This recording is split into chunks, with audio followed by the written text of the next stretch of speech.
Mr. Speaker, the President of the Republic of Korea.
Members of Congress, I have the high privilege and distinct honor to present to you His Excellency Young Sung-yeol, President of the Republic of Korea.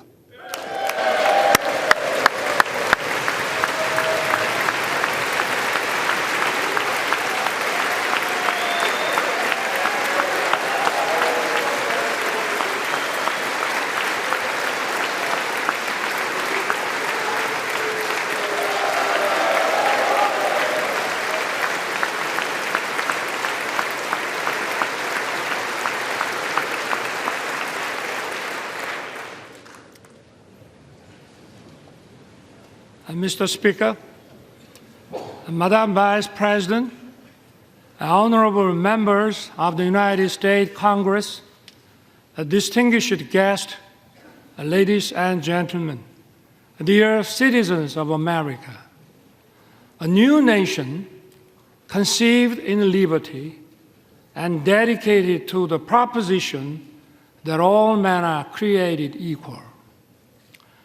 I stand before that nation with a conviction of freedom, belief in the alliance, and the resolve to open a new future.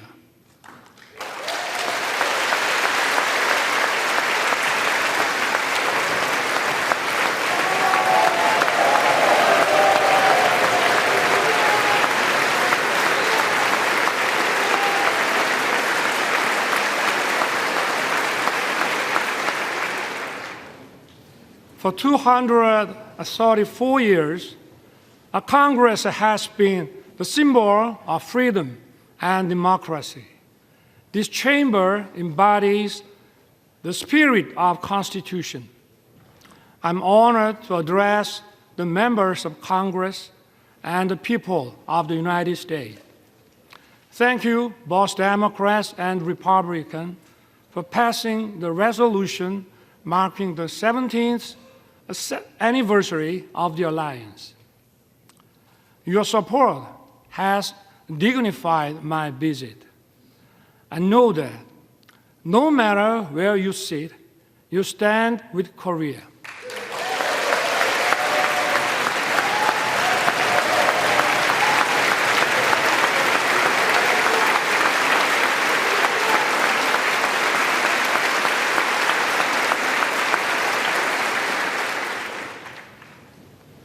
Over the past century, we have faced many threats, but the U.S. has always led the world in defense of freedom.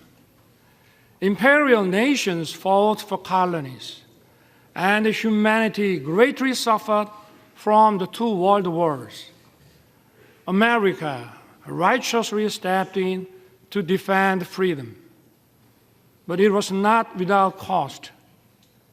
We remember the leadership of General MacArthur and Admiral Nimitz, but more than 100,000 American men and women perished in the Pacific War. Their sacrifice was not in vain. U.S. leadership established the New World Order based on free trade. It brought peace and prosperity throughout the world.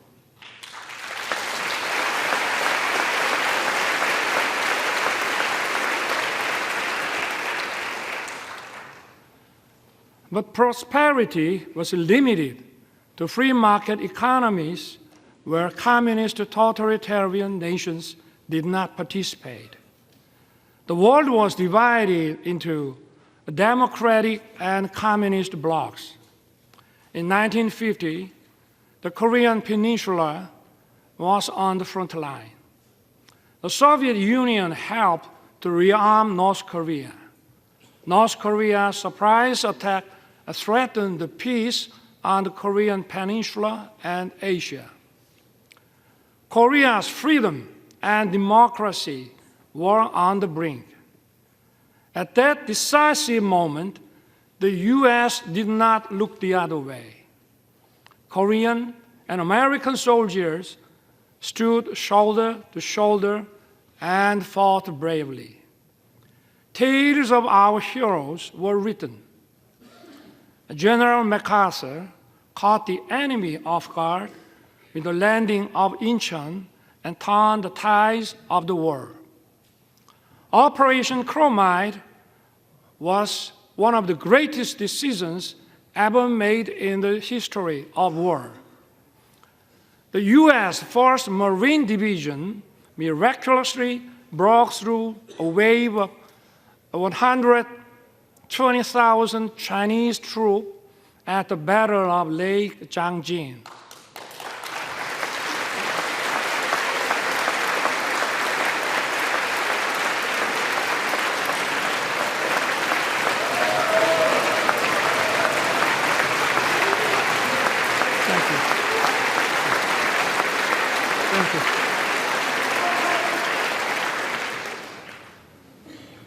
Sons and daughters of America sacrificed their lives to defend a country they never knew and the people they never met.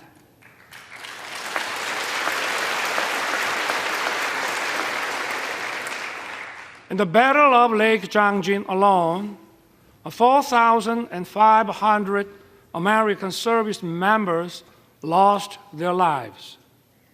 Over the course of the war, almost 37,000 U.S. soldiers fell. The late Colonel William Weber fought in the battle for Hill 3 to 4 in Wonju. He lost his right arm and leg. Yet, this American hero dedicated his life to honoring the noble sacrifice made by the Korean War veterans. Today, we are honored to have his granddaughter, Ms. Jane Weber, with us. Ms. Weber, would you stand up, please?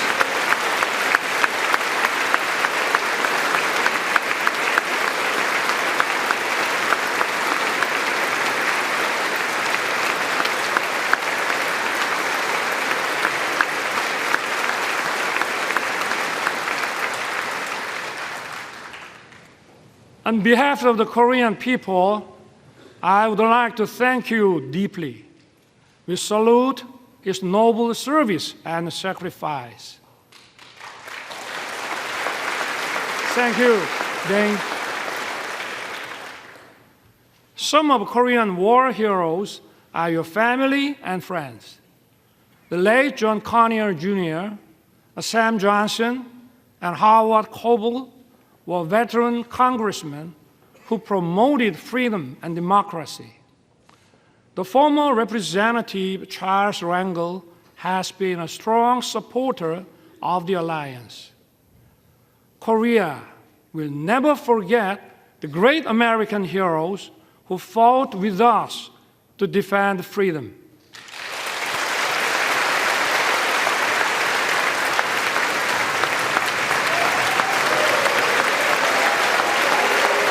Thank you. Thank you.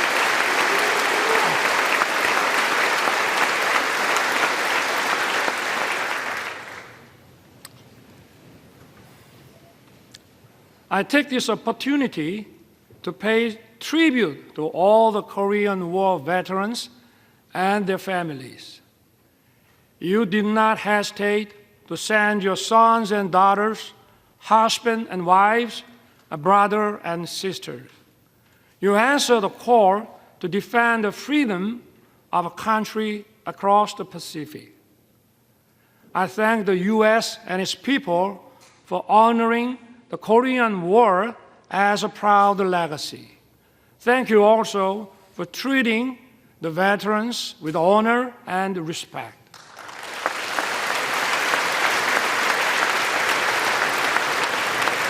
Thank you.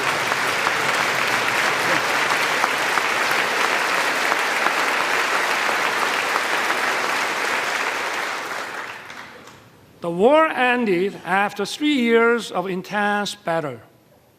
Our two nations signed the Mutual Defense Treaty and opened a new era of the alliance. Ever since, the Korean people rose from the ruins of war to build a thriving nation. And at every step, America has stood together with Korea. We have many reasons to celebrate our platinum anniversary. We had no guarantees of success when it started.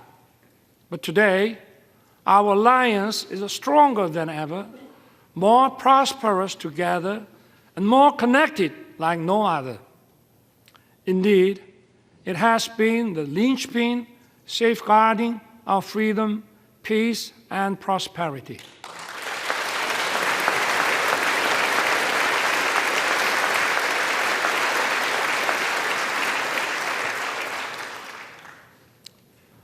Once a recipient of aid, Korea is the only nation in modern history to become a donor.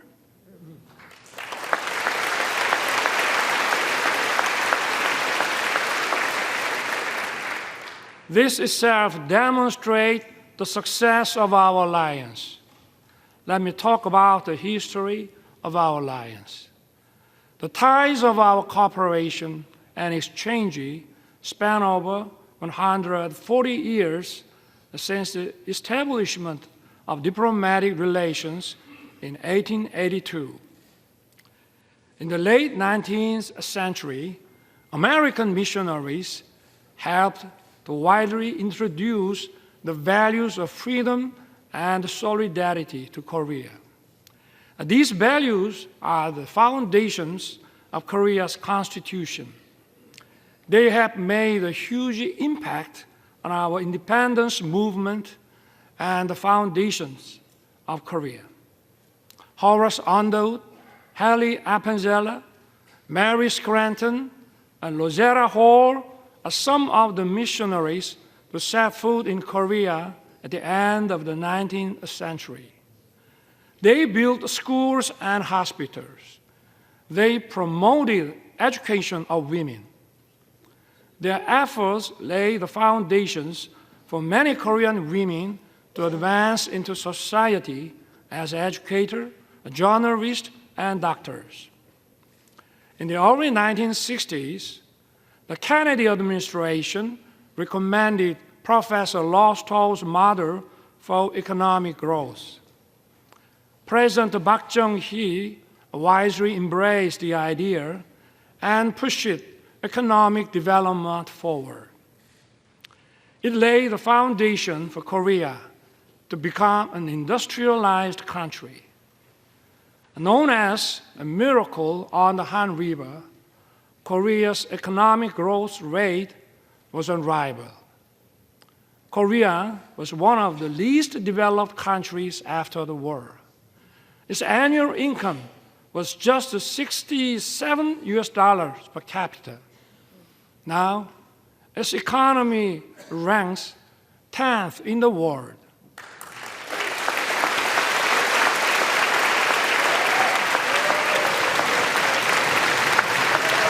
Thank you. Thank you.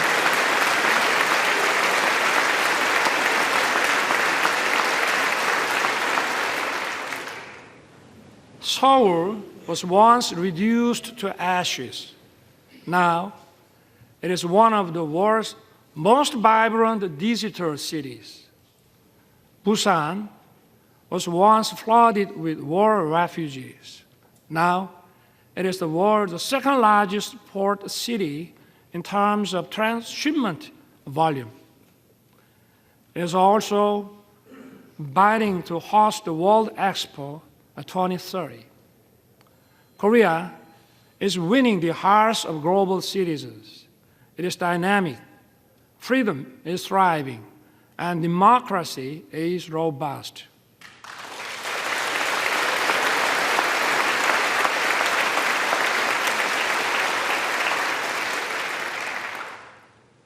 Korea and the U.S. have joined forces to safeguard freedom and democracy throughout the world. Since World War II, Korea dispatched its warriors of freedom. We fought side by side with the U.S. in Afghanistan, Iraq, and others.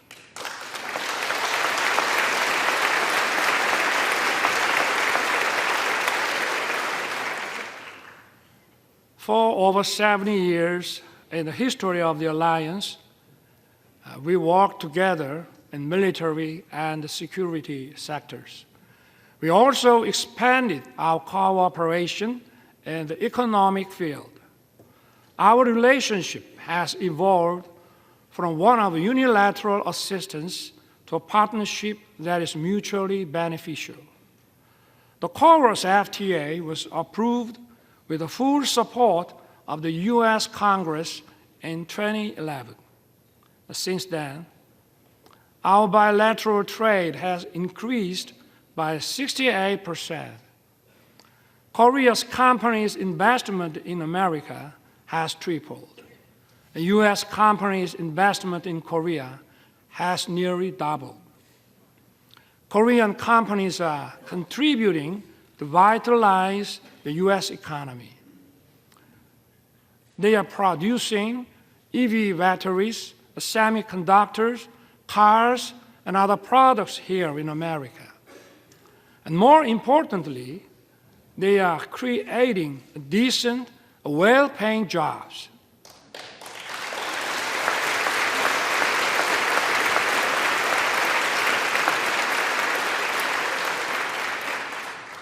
Take Austin, Texas. Samsung's semiconductor plant has created nearly 10,000 jobs as of 2020.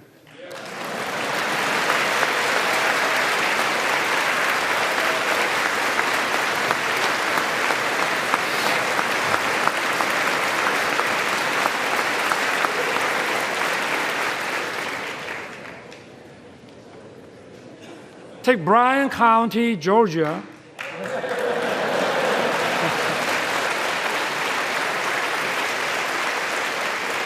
Hyundai's EV and battery plants is expected to be operational by late 2024.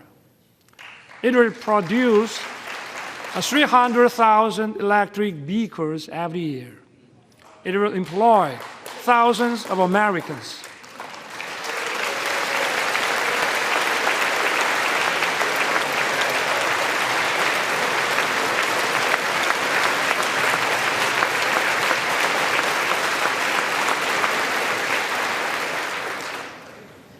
And take Bay City in Michigan.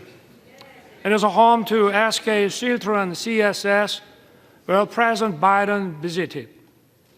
It is an example of Korean and American companies merging to achieve even greater growth.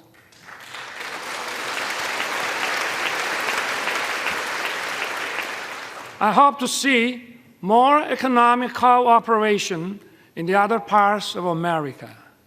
In this regard, I count on your keen interest and support.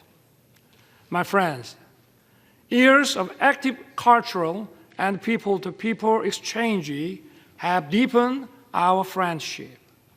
This year also marks the 120th anniversary of Korean immigration to the U.S. Early Korean immigrants arrived as workers on the sugarcane plantation in Hawaii.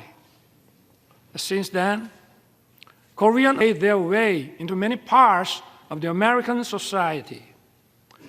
They have played an important role of fostering close friendship and writing the history of our alliance.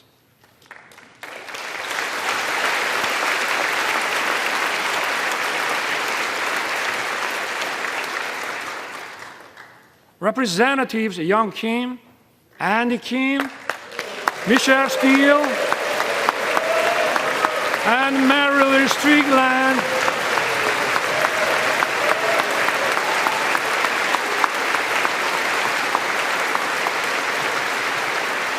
are here with us. They are a testament to the alliance spanning generations. That's true for each party. It is a relief that you are evenly praised across the aisle.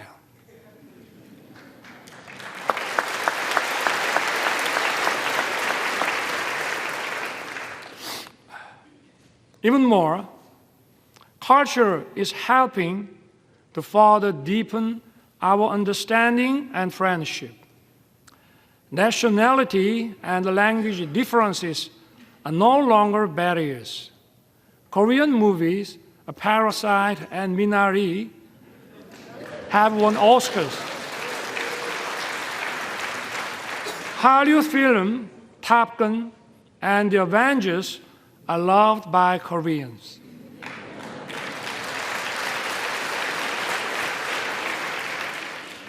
I also love Top Gun and Maverick and the Mission Impossible.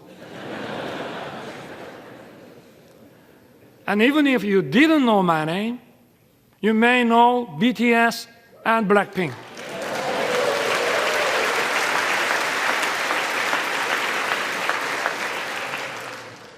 BTS beat me to the White House, but I beat them to Capitol Hill.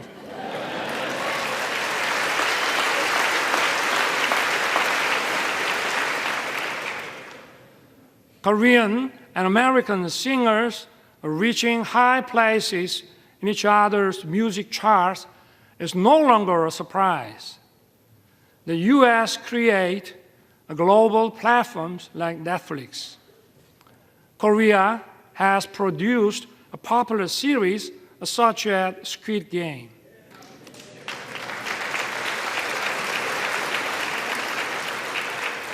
We are creating a new pattern of synergy. These cultural exchanges have brought our people closer. According to Chicago Council on Global Affairs, Americans' positive views of Korea reached the highest level since 1978. And according to a Pew survey last year, Koreans' positive views of the U.S. reached 89%. It marks the largest increase among all the countries surveyed.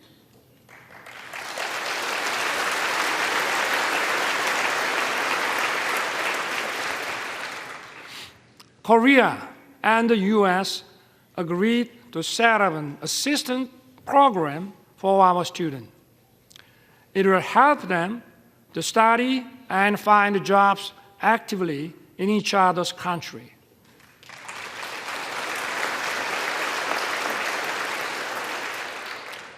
Honorable members of Congress, I have 2 careers in my life.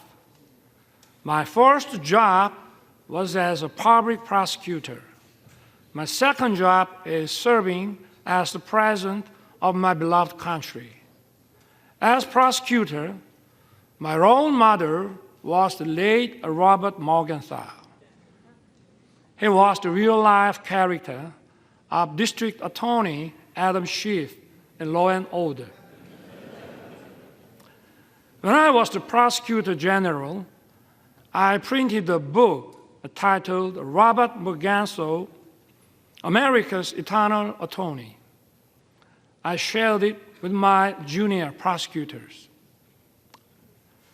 In the preface, I included the phrase, an attorney who is silent in the face of great evil will not even stop pickpockets in the neighborhood. Today, our democracy is at risk. Democracy is a community's political decision-making system to protect freedom and human rights. Such decision-making must be based on truth and freely formed public opinion.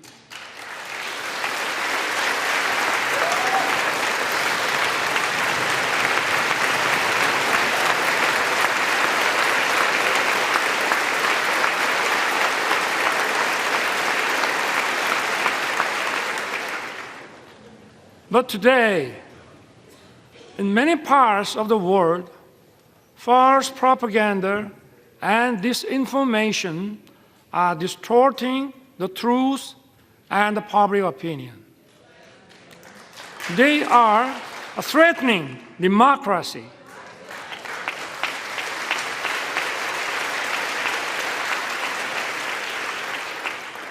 The rule of law allows the freedoms of everyone to coexist.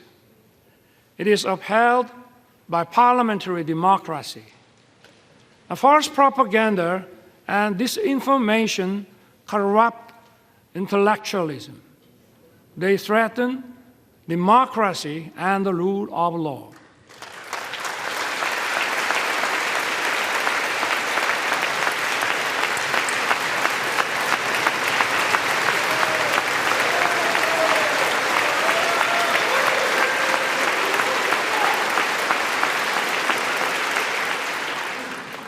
Such totalitarian forces may conceal and disguise themselves as defenders of democracy or human rights.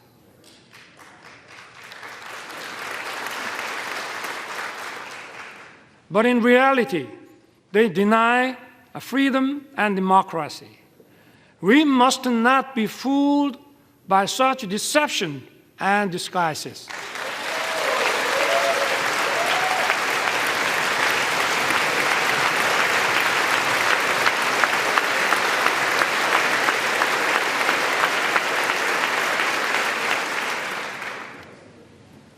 We have for so long protected democracy and the rule of law with our blood and sweat. We must work together and fight the forces of falsehood and deception that seek to destroy democracy and the rule of law.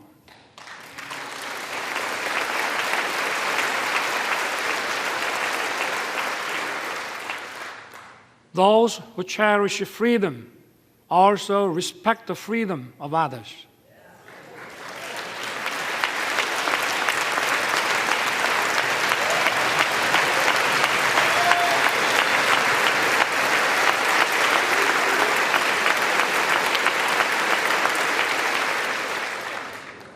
Thus, freedom brings peace. Peace, in turn, safeguards freedom. Freedom and peace are sources of creativity and innovation. They bring prosperity and abundance.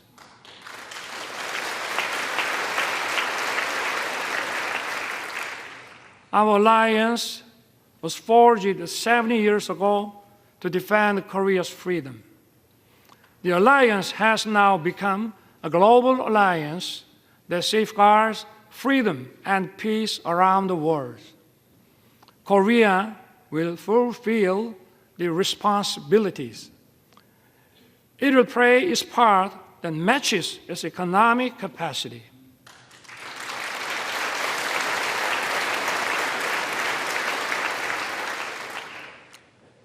In his 1961 inauguration address, President John F. Kennedy said, "My fellow citizens of the world, ask not what America will do for you, but what together we can do for the freedom of man."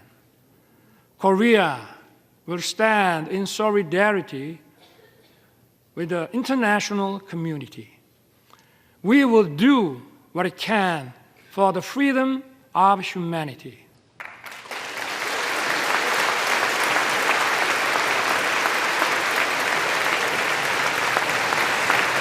Thank you. Thank you. Thank you. Thank you. Korea, with the U.S., will march towards the future. As I took office last year, I pledged to rebuild Korea, a nation belonging to the people, rooted in freedom, democracy, and market economy, a nation that the people can be truly proud of as it fulfills its role as a responsible member of the international community. Together with the U.S., Korea will play the role as a compass for freedom. It will safeguard and broaden the freedom of citizens of the world.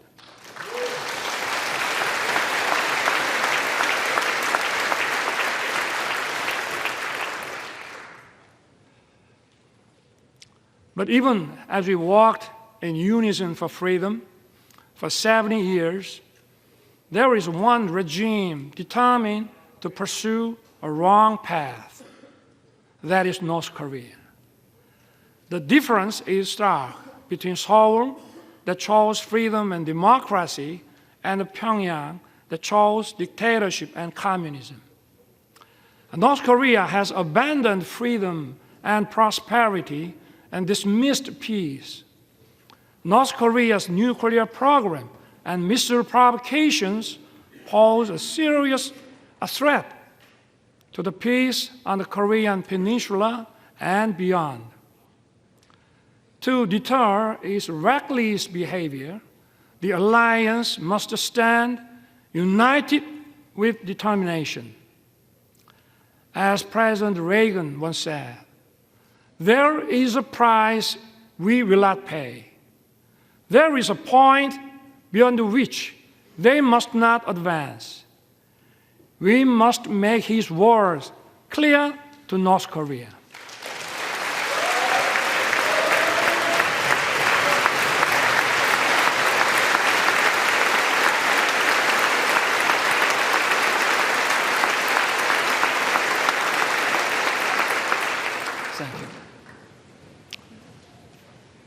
Yesterday, President Biden and I agreed to strengthen the U.S. extended deterrence.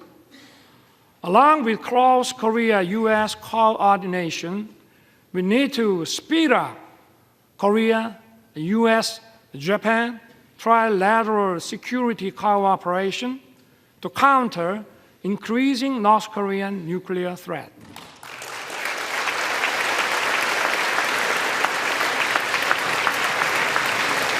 Thank you. Thank you.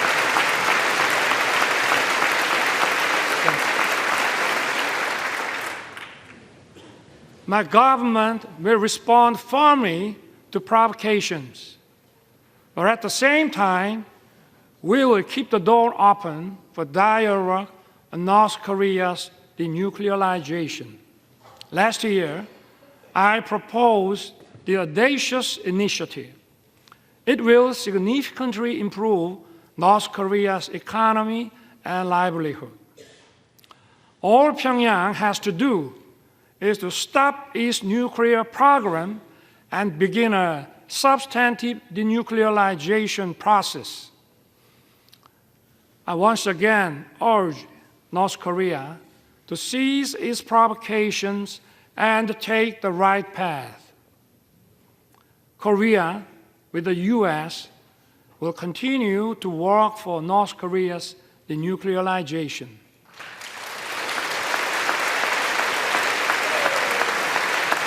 Thank you. Thank you. Thank you.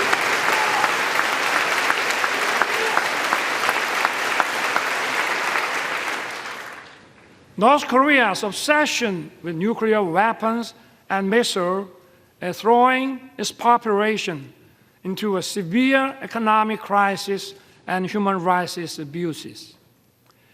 We must raise global awareness of dire human rights situation in North Korea. We must not shy away from our duty to promote freedom for North Koreans.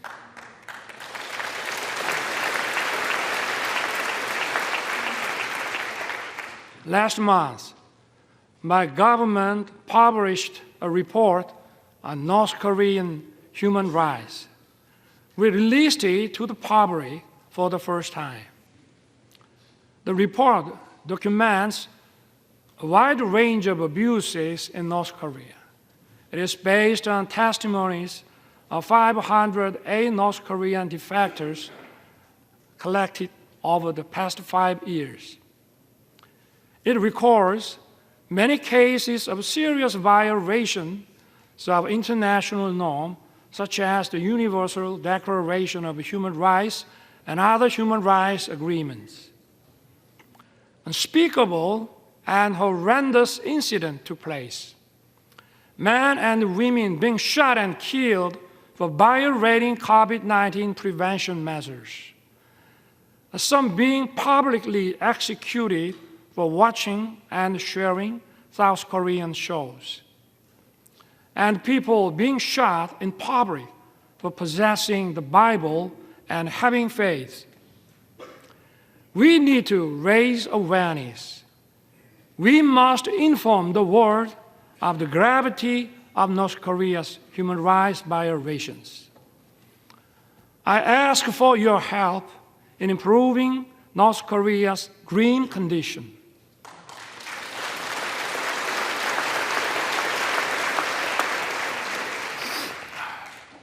My friend, freedom and democracy are once again under threat.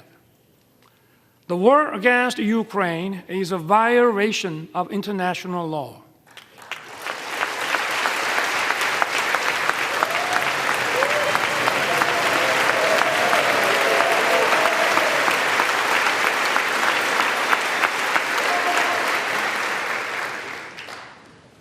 It is an attempt to unilaterally change the status quo with force. Korea strongly condemns the unprovoked armed attack against Ukraine.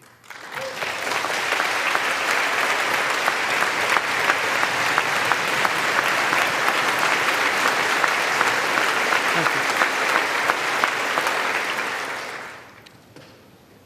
When North Korea invaded us in 1950, democracies came running to help us. And we fought together and kept our freedom. The rest is history. Korea's experience shows us just how important it is for democracies to uphold solidarity. Korea will stand in solidarity with the free world. We will actively work to safeguard the freedom of the people of Ukraine and support their efforts in reconstruction.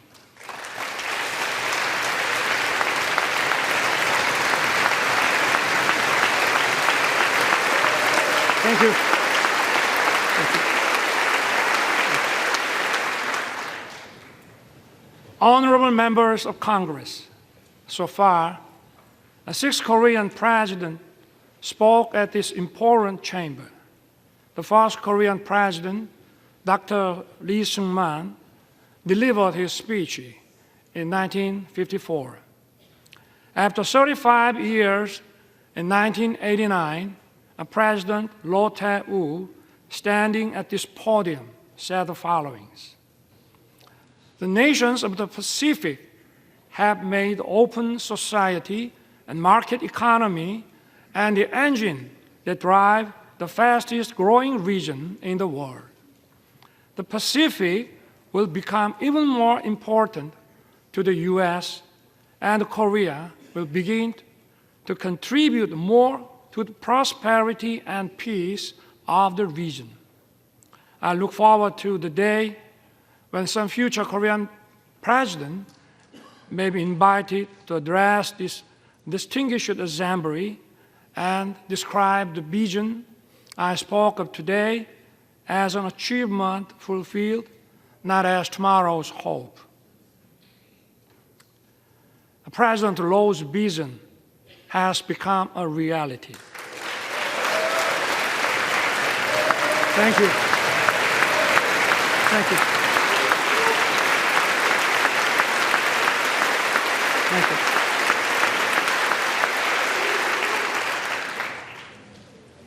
We are currently living in the Indo-Pacific era. This region is home to 65% of the global population and 62% of the world GDP. It accounts for half of global maritime transportation. Last year, Korea announced its first comprehensive Indo-Pacific strategy. Korea is committed to fostering a free, a peaceful, and prosperous Indo-Pacific based on inclusiveness, trust, and reciprocity. We will strengthen the rule-based order in the Indo-Pacific. We will take comprehensive and multi-layered approach in expanding cooperation with key partners.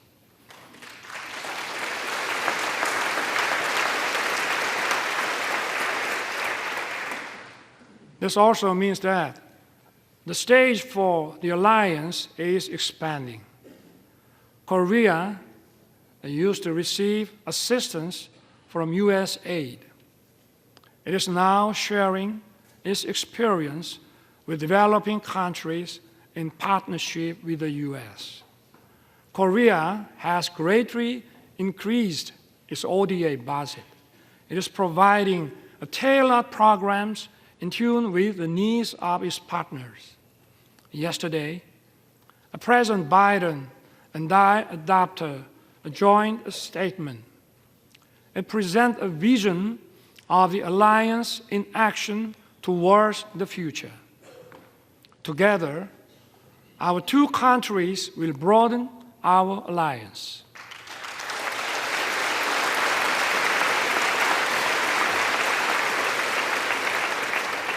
Together, we will lead in innovation beyond the security and foreign policy.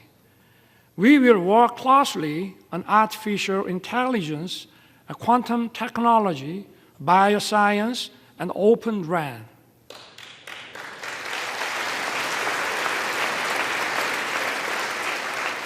Our partnership in the cutting-edge semiconductor industry will contribute to establishing stable and resilient supply chains. It will also address economic uncertainties. Together, we will open another new successful chapter. We will explore new frontiers in outer space and cyberspace.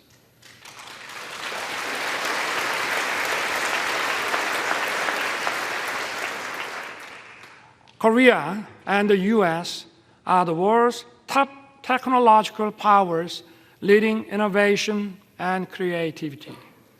Together, we will create a great synergy.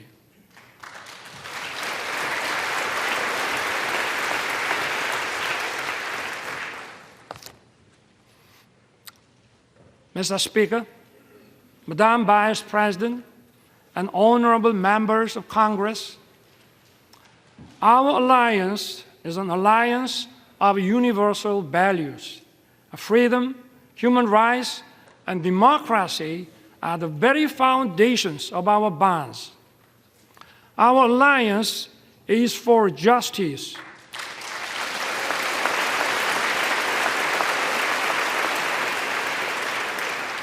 Our alliance is for peace.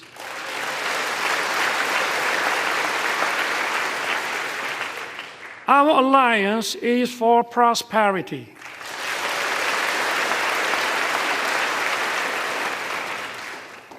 Together, our alliance will continue to move towards the future. We will build the world of tomorrow that opens endless opportunities for our future generations.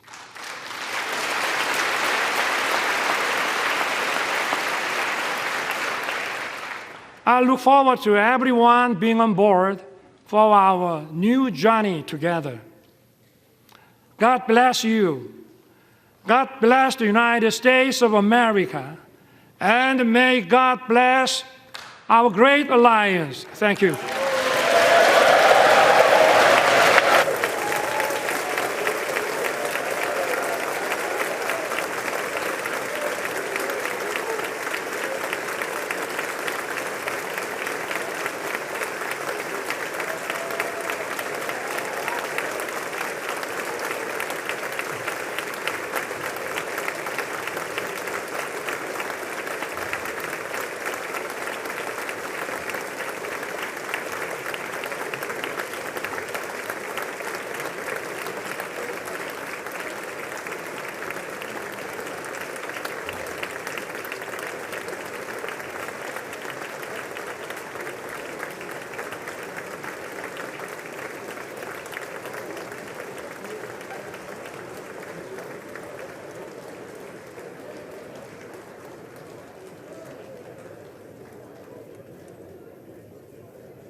service stuff's expensive.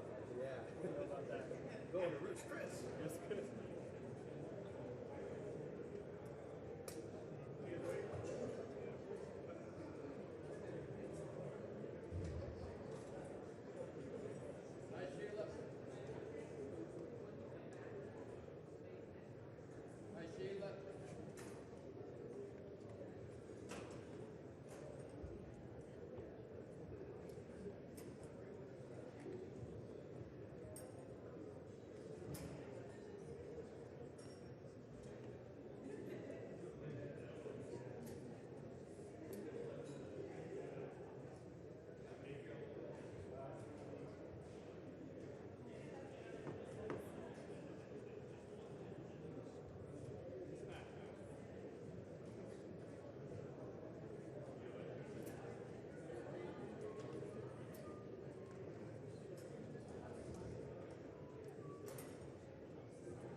It's all right. It's the first one I got. It's the same way.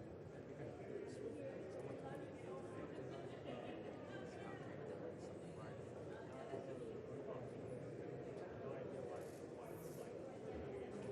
You can probably ask for a new one. You go to property or something. I hear your number around the Yeah, it's my radio now. I can't hear you. So yeah, so when you have it connected, it doesn't go through the